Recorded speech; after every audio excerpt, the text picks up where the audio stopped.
Chapter 217 to 220. Mikoto, Kia. Splash.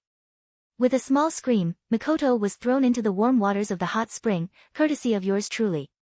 It is currently very late in the afternoon, the sky is mostly orange, looking like fractured stained glass due to the shattered skies, an effect of the mirror dimension.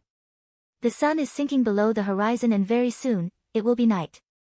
At this moment, Mikoto and I are currently naked discounting the white towels wrapped around our sensitive bits. Well, Mikoto's towel was unraveled due to the impact from the water and is slowly floating away. I also unravel the towel around my waist, not that I need it since I don't have genitals in this form, and drop it to the ground before also jumping into the waters. Splash. Standing upright, the waters only reach just above my waist. Then and again, I only have the body of a 15-year-old teenager. Mikoto's head slowly surfaces after my entry, only revealing her wet hair and her eyes that are glaring at me. Everything else is hidden under the rippling waters. I take a step towards her. Mikoto, why, whoa. Stop right there. Mikoto immediately reacts, jumping backwards, causing more water to splash about while wildly waving her hands in front of her. An atomic blush shades her face. Rimuru, I won't wait. I've had enough waiting. I say as I continue walking forwards. Mikoto continues moving backwards, eventually hitting the wall of the hot springs. Her hands quickly move to cover her growing breasts and vagina. Rimuru, right now, it's just us two. No one else will interrupt.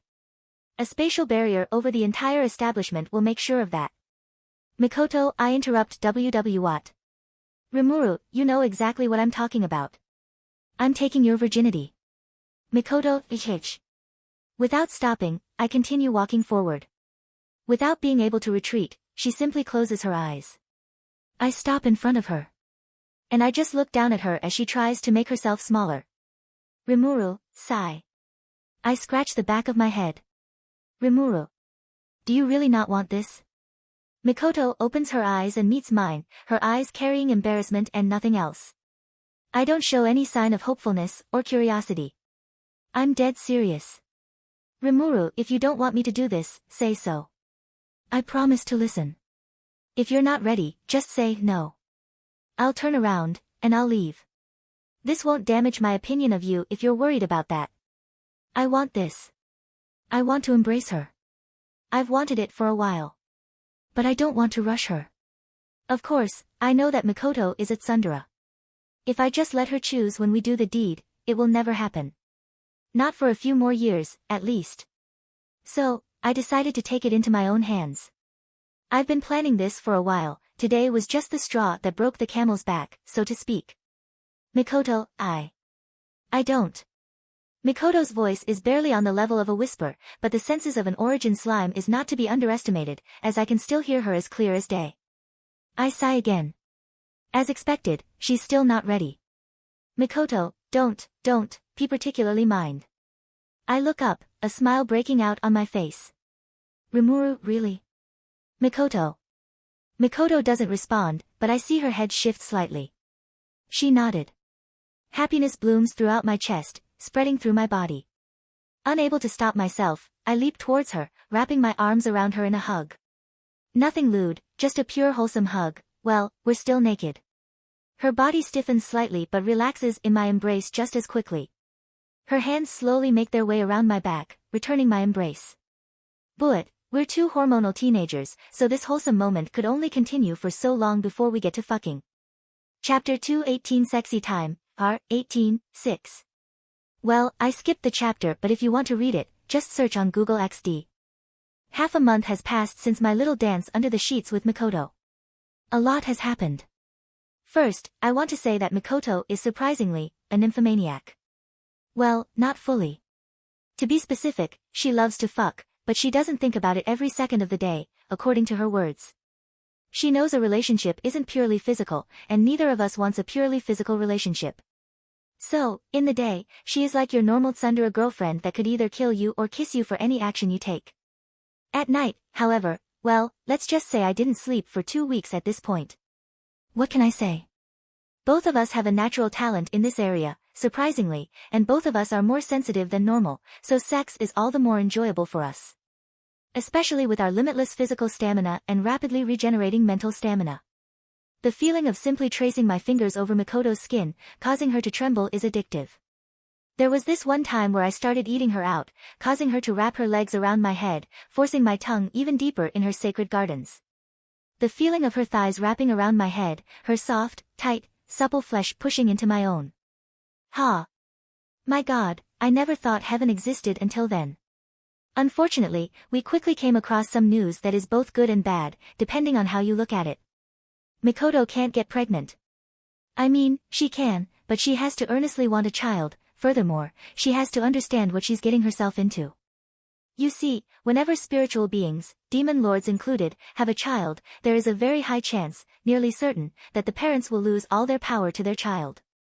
Now, with me and Ilya here, that rule can go fuck itself in the ass. But this also served to prevent us from doing something we could potentially regret. I mean, neither of us are ready for a child. Fuck, I'm not even a year old, only 19 mentally, and Mikoto is only 15. 15. That's no age to have a child. So, after sitting down for a talk, we decided that for now at least, we won't have a child. For now. Anyway, this talk happened around a week after our first rodeo, and another week after that, we're okay with it.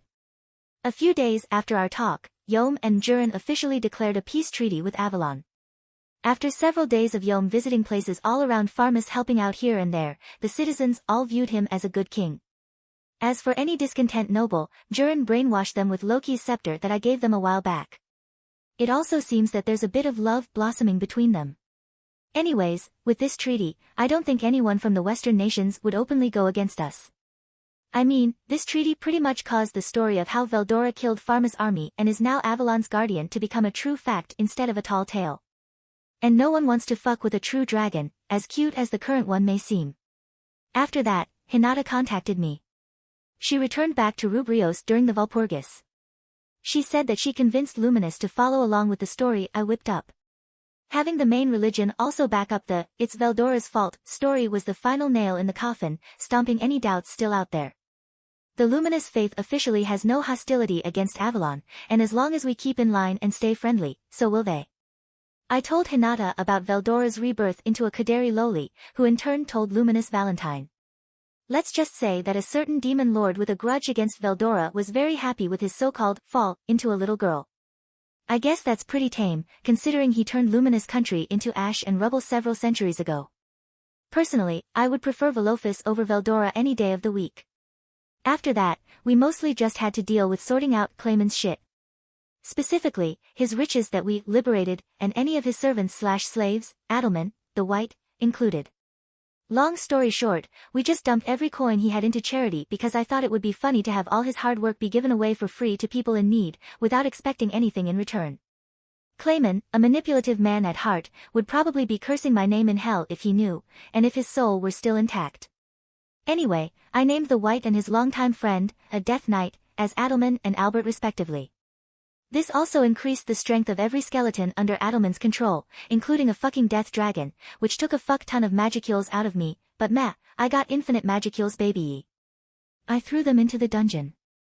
The normal skeletons became something like roaming mobs you can meet on any floor. And if you meet Adelman himself, accompanied by his best friend Albert and his pet dragon, you're fucked. Although the chance is pretty low, since most of the time, he's serving as the Pope of the Meat Bun Church. As for Clayman's servants/slaves, they were all quickly removed of any curses or seals found on them and allowed to become Avalon citizens. Dealing with dark elves all day made me horny as fuck, so at night, I used an illusion rune to turn Mikoto into a dark elf wearing skimpy clothing. Needless to say, I went to town on her. And finally, that brings us to the present. I decided that things were calming down a bit. And so, I popped over to Ingracia to say hello to the kids with Ilya in tow. Rimuru * in Shrek voice * oh hello there. Cue children screaming in fear. Ilya Oniai-chan, maybe you shouldn't have teleported directly into the classroom. Ilya says with a dull voice. Rimuru. Ilya. Rimuru. Ilya. Ilya. Rimuru. Are you still angry? Ilya, of course I am. You disappear and make it so I can't find you, and then you come back 3 days later only to say you're not a virgin anymore. Ilya shouts loudly. If I didn't place any soundproofing runes along the walls, I'm sure the whole school would have heard it. I opened my mouth to apologize for the 78th time because, in hindsight, I really should have told her what was going on. But before I could. Alice, what? Chloe, Rimuru-sensei isn't a virgin anymore. Alice, when? Who? Chloe, it must have been that slut Mikoto-sensei. Alice, Mikoto-sensei. Who's that? I only remember a person that looks like a bitch. Jesus Christ. So in the end I brought the kids back to Avalon via a sparkling rainbow portal. No, seriously. I made the portal shine in all kinds of colors while throwing out confetti and glitter. I'd hate to be the janitor that has to clean that shit up. Kenya, whoa. Gale, this is Avalon. Ryota, everything is so big. Kenya, Ryota and Gale walk through the portal and become immediately enthralled by the city. I'm not surprised, the city is a perfect blend of modern and fantasy, creating a unique, enchanting environment. I smile in pride. This is my city. Ilya designed this. Well, technically, it was Raphael, but Raphael is a part of Ilya now, so it's fine. Meanwhile, Ilya, Chloe and Alice walk out of the portal, still gloomy about something. I don't know why they're like this, but I feel like it's my fault somehow. Odd. Right now, we're standing in the middle of a very large walkway. Rimuru, come on guys, let's get you out of those school uniforms. And so I took them to the nearest clothing store. Surprisingly, Shuna also happened to be there. Shuna, Rimuru-sama. Shuna dropped what she was doing and ran up to me. Rimuru, oh, Shuna. I didn't expect you to be here. I respond with a smile on my face. Shuna, yes, I was just dropping by to see how things were going in this store. What about you, Rimuru-sama? Would you like some new clothes? Perhaps I can personally make them for you. Rimuru, well, I can't take too much of your time. Besides, these clothes you gave me are all I'll ever need. I smoothly reply, while tugging on the collar of my coat. What I'm wearing isn't my normal Demon Lord Rimuru-inspired outfit. There's been a little change. Shuna asked me not too long ago if she could have the honor of remaking my clothes. And since I'm not one to deny such things, I simply agreed. I gave her some high-quality materials made using Yahweh, and sent her on her way. She came back a few days later with a set of clothes, not all that different from what I usually wear. It still looks kinda like OG Rimuru's Demon Lord outfit, except with a few minor adjustments here and there. For one, it's mostly all pitch black now, except for some white trims here and there. There is also a beautiful rose pattern sewn into the fabrics of the coat with hints of gold throughout, reminiscent of my eyes. And more importantly, it's comfortable as fuck. Way more comfortable than my old clothes. I could sleep in these. Plus there's a little meat bun design on the inside. After enchanting it with Odin runes, it became something I wore every day. I was so happy, I asked her what she wanted as a reward. She asked for my old set of clothing, which was a bit odd, but I gave it to her without any complaints. I never saw them again. I wonder what she did with them. A/N, she's using them as masturbation material, I'm just saying this now. Rimuru anyways. I continue while pointing at the kids. Rimuru, I need some clothes for these children. They're dash. Shuna, you have children already. I look at Shuna's absolutely shocked face that is slowly turning into one of despair. Rimuru. No. They're my students. Shuna breathes a sigh of relief. Rimuru anyways, they're just wearing their school uniforms right now, and they're a little bland. Since you're the clothes expert, can I trouble you to get something for them? You don't need to make them yourself, just choose something from among the things in the store. Shuna, no, I'm quite free now, Rimuru-sama. I'm sure I can throw something together quickly. She then started waving her hands around. I thought she went crazy for a second before I felt the magicules gathering, solidifying, turning into a thin sheet of magicules, remaining in stasis in the air her hands passed through. To my surprise, however, the magicules slowly solidify into physical solid fabrics. And then I remembered that she gained a new unique skill that's like a bootleg version of my Yahweh ultimate skill. Basically, she can create things out of thin air. Because she doesn't have infinite magicules like me, her skill is less energy intensive than the creation unique skill I had a long time ago. As a consequence, her creations are a bit more limited. Well, she doesn't need to spam weapons to throw at her enemies, she's more of a caster type after all.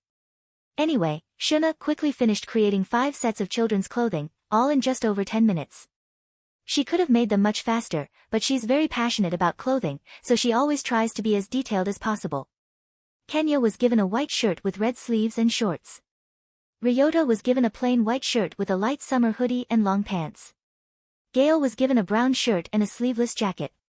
Alice was given a frilly pink top that shows her shoulders slightly and a light blue frilly skirt. Chloe was given a white shirt and a hoodie, with cat ears sewn onto the hoodie part. All in all, I'd say it's a job well done. Ilya, cute. Ilya screams while breathing heavily and rubbing her face against Chloe's and Alice's, much to their confusion and embarrassment. Fuck me, Yuri is good for the soul, regardless of age. A/N, FBI open up, hold on boys. It's Yuri Loli. False alarm. The kids also really appreciated Shuna's choice of clothes and thanked her. Although Kenya was particularly enthusiastic in his appreciation. Kenya, marry me please. Shuna, no. My heart already belongs to someone else. Fucking brutal. You killed him, Shuna. Look. He turned to stone and is fading away. And why are you sending glances my way? Are you sacrificing this kill to me?